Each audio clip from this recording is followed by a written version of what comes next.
আমাদের সাকিব আল হাসানও কিন্তু তাওয়ালপুরের ড্রেসিং রুমে ইন্ডিয়ার এগেনস্টে যখন খেলছিল ও কিন্তু সাসপেন্ড হয়েছিল 6 মাসের জন্য, রাইট? ডিসিপ্লিন ইস্যু তো থাকেই। তো এইটা এই বক্তব্যগুলোকে ডিসিপ্লিন ইস্যু হয় না?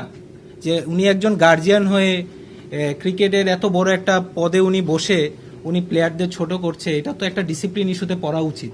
যেহেতু প্লেয়ারদের ক্ষেত্রে সবসময় হয়, তাহলে ওয়াই নট বোর্ড ডাইরেক্টরদের ক্ষেত্রে?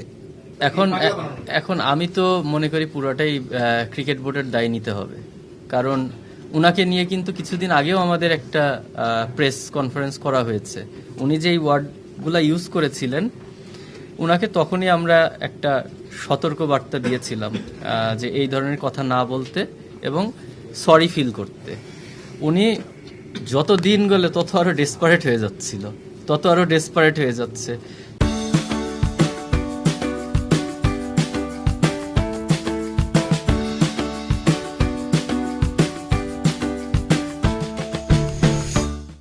তো একটা মানুষ যখন এইরকম রোল প্লে করে, তখন আসলে আমাদের সবার মধ্যেই তো কোশ্চেনটা জাগে তার উদ্দেশ্যটা কি।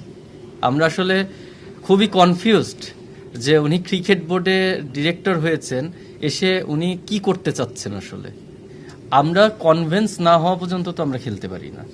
আমাদের তো আগে কনভিন্স হতে হবে যে ঠিক আছে, আমরা এই শর্তে খেলতে গেলাম, আপনাদেরকে তো আমাদের একটা অ্যান্সার দিতে হবে না যে এই কারণে আমরা আমাদের স্ট্যান্ড থেকে সরে আসলাম।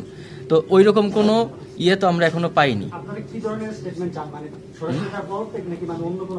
আমাদের কাছে সেকেন্ড কোনো অপশন নাই, কারণ একজন মানুষ ক্রিকেটকে এইভাবে ছোট করার পরে আমি মনে করি না উনি ডিজার্ভ করেন ক্রিকেট রিলেটেড কোনো জায়গায় থাকতে।